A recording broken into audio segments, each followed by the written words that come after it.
Assalamualaikum warahmatullahi wabarakatuh. Nama saya Mia Audiawati dari Universitas Juanda Bogor, Fakultas Ekonomi Islam, Prodi Perbankan Syariah. Di sini saya akan menjelaskan materi tentang manajemen risiko perbankan syariah.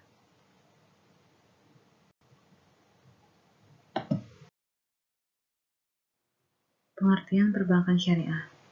Bank syariah adalah bank yang menjalankan kegiatan usaha berdasarkan prinsip syariah atau prinsip hukum Islam yang diatur dalam Fatwa Majelis Ulama Indonesia seperti prinsip keadilan dan keseimbangan, kemaslahatan, universalisme, serta tidak mengandung gharar, maisir, riba, zalim, dan objek yang haram.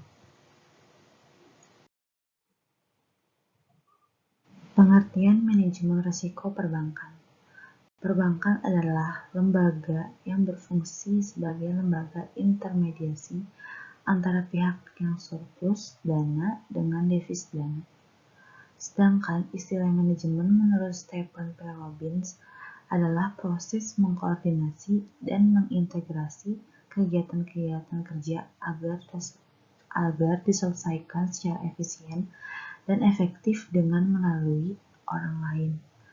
Dengan demikian, bahwa manajemen risiko dapat didefinisikan sebagai suatu metodologis dan sistematis dalam identifikasi, kuantifikasi, menentukan sikap, menetapkan solusi, melakukan monitor, dan melaporkan risiko yang berlangsung pada setiap aktivitas atau proses. Esensi manajemen risiko yaitu kecukupan prosedur dan metodologi pengelolaan risiko sehingga usaha bank tetap dapat terkendali pada batas atau limit yang dapat diterima serta menguntungkan bank.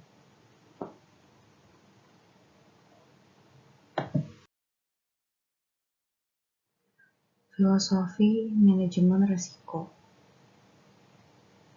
Sejak berdirinya Bank Muamalat Indonesia pada tahun 1992 sebagai salah satu lembaga intermediator yang menghimpun dana dari unit yang mengalami surplus lalu menyalurkan dana tersebut ke unit defisit, Bank Islam diharapkan dapat mengoptimalkan laba serta meningkatkan nilai bagi para stakeholder-nya. Kredibilitas dan kinerja pemimpin, karyawan, sistem, produk dan layanan, jaringan, dan teknologi. Perbankan Islam diharapkan sempurna dan menyempurnakan sistem perbankan yang ada. Pada masa perbankan akan sangat ditentukan oleh kemampuan manajemen perbankan Islam dalam menghadapi berbagai perubahan pesat yang terjadi pada saat ini. Tidak dapat dielakkan, globalisasi pesatnya informasi dan teknologi, serta inovasi keuangan membuat sektor keuangan tempat perbankan Islam bernaung menjadi makin kompleks, dinamis, dan kompetitif. Kondisi ini berpotensi meningkatkan deraan risiko terhadap perbankan Islam, di mana semua risiko ini mutlak harus dikelola. Lain halnya dengan bank konvensional. Bank Islam tidak hanya dihadapkan pada risiko yang sudah lebih dulu dilalui bank konvensional. Bank Islam memiliki sifat yang unik dan relatif beragam. Bank Islam tidak hanya dihadapkan pada risiko-risiko tradisional seperti risiko kredit, risiko pasar, risiko likuiditas, dan risiko operasional, tetapi juga yang bermunculan karena keunikan karakteristik bisnis dan akadnya.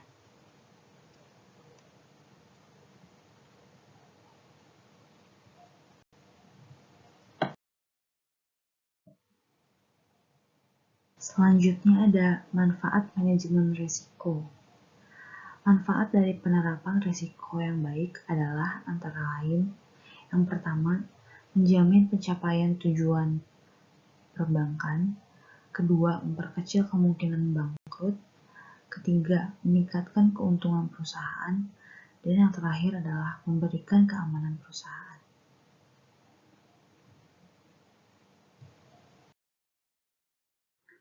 Selanjutnya, tujuan manajemen risiko. Ditetapkannya proses suatu manajemen risiko di dalam ruang lingkup manajemen perusahaan atau perbankan tentunya memiliki tujuan-tujuan yang hendak dicapai. Tujuan manajemen risiko antara lain, yang pertama, memberikan atau menyediakan informasi tentang risiko kepada pihak regulator. Yang kedua, memastikan bank tidak mengalami kerugian yang bersifat unacceptable. Yang ketiga, meminimalisir kerugian dari berbagai risiko kerugian yang bersifat uncontrolled. Yang keempat, mengukur exposure dan pemusatan risiko. Yang terakhir, mengalokasikan modal dalam membatasi risiko.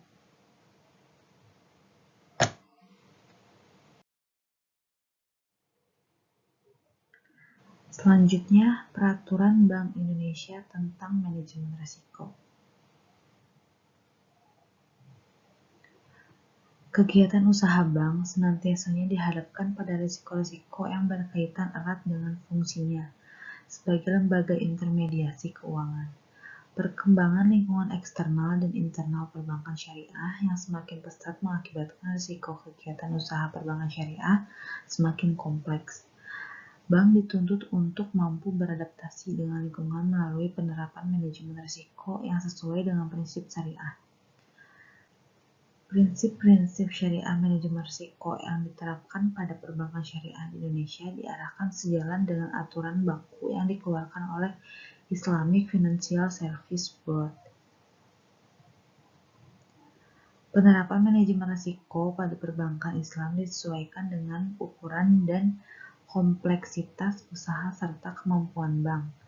Bank Indonesia menetapkan aturan manajemen risiko ini sebagai standar minimal yang harus dipenuhi oleh BUS dan UUS sehingga perbankan Islam dapat mengembangkannya sesuai kebutuhan dan tantangan yang dihadapi. Namun, tetap dilakukan secara sehat, istiqomah, dan sesuai dengan prinsip syariah.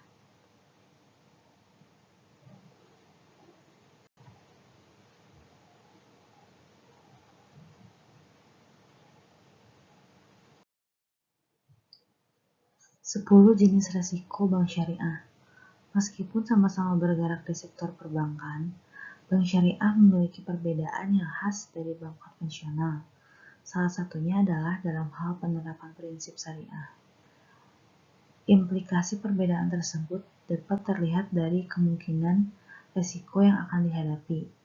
Berdasarkan POJK 65 tahun 2016, Bank Syariah memiliki 10 risiko yang harus dikendalikan, sedang dalam POJK 18 tahun 2016, bank konvensional hanya memiliki 8 risiko.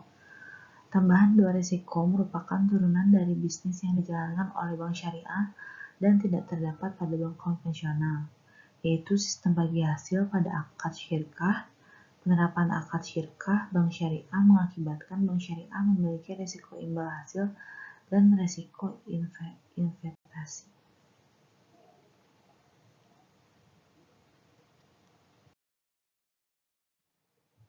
Berikut adalah 10 risiko yang melekat pada bank syariah yang harus Anda ketahui. Yang pertama adalah risiko kredit. Risiko kredit adalah risiko akibat kegagalan nasabah atau pihak lain dalam memenuhi kewajiban pada bank sesuai dengan perjanjian yang disepakati. Lalu yang kedua ada risiko pasar. Risiko pasar adalah risiko pada posisi neraca dan rekening administratif akibat perubahan harga pasar, antara lain risiko berupa perubahan nilai dari aset yang dapat diperdagangkan atau disewakan.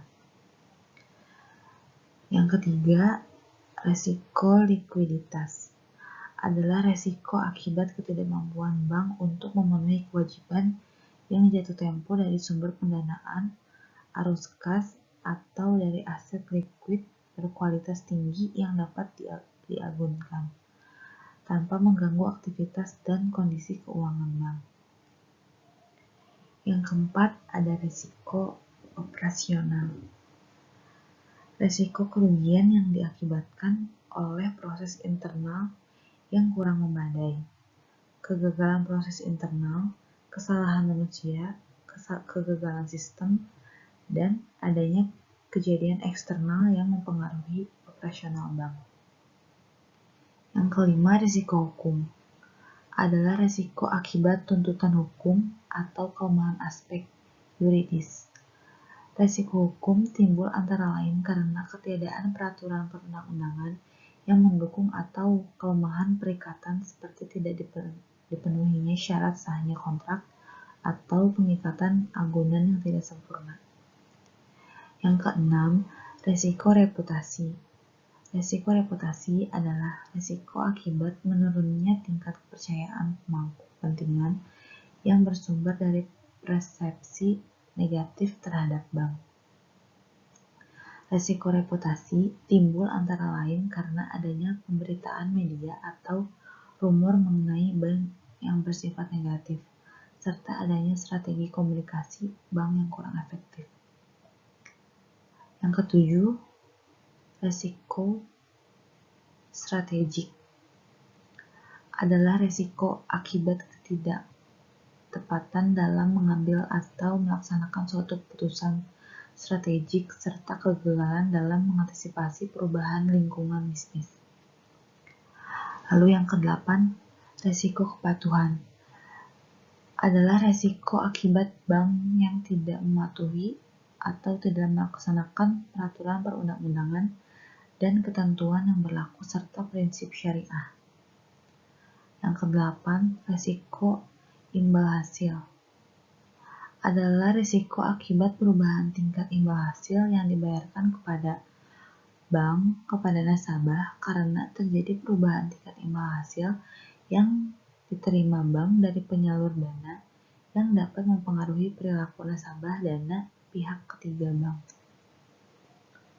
Lalu yang terakhir, risiko investasi adalah risiko akibat bank ikut menanggung kerugian usaha nasabah yang dibiayai dalam pembiayaan berbasis bagi hasil, baik yang menggunakan metode net revenue sharing maupun yang menggunakan metode profit and loss sharing.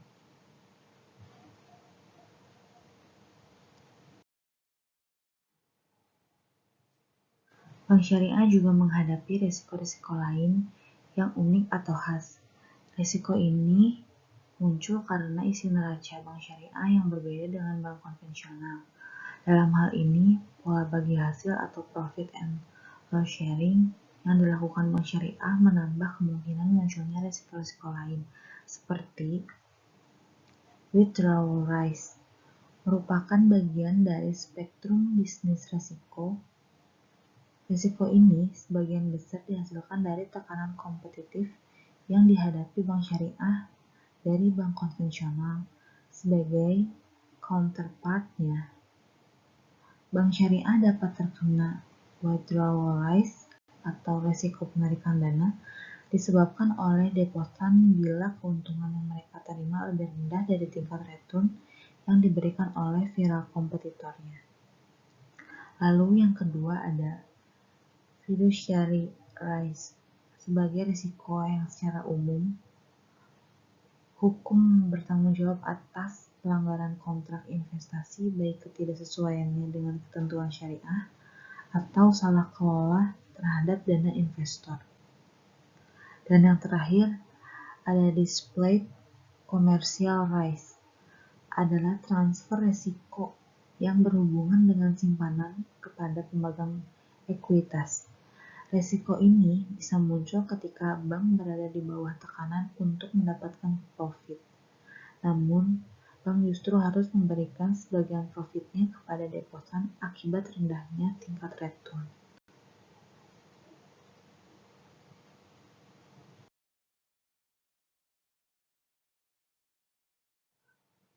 Selanjutnya adalah pandangan Islam terhadap manajemen risiko. Aktivitas bisnis merupakan fitrah manusia karena bisnis manusia dapat memenuhi kebutuhan hidupnya. Hasil dari aktivitas bisnis memiliki konsekuensi keuntungan dan kerugian. Kaidah yang harus diperhatikan dalam menjalankan bisnis dan transaksi adalah al-gunmu bil-ghurmi. Keuntungan adalah imbalan atas kesiapan menanggung kerugian. Yang kedua, al-haraju bid-damani. Pendapat adalah imbalan atas tanggungan yang diambil. Islam melarang setiap jenis transaksi yang di dalamnya terjadi ketidakseimbangan antara risiko dan keuntungan. Islam juga melarang adanya tambahan atau bunga dalam transaksi utang seperti yang biasa terjadi di bank konvensional. Seperti dalam surat Al-Baqarah ayat 195 yang artinya, dan janganlah kamu menjatuhkan dirimu sendiri dalam kebinasaan. Bank syariah harus lebih berhati-hati dalam mengelola kegiatan usaha, sehingga risiko yang melekat pada bisnis dapat diminimalisasi dan dikelola dengan baik.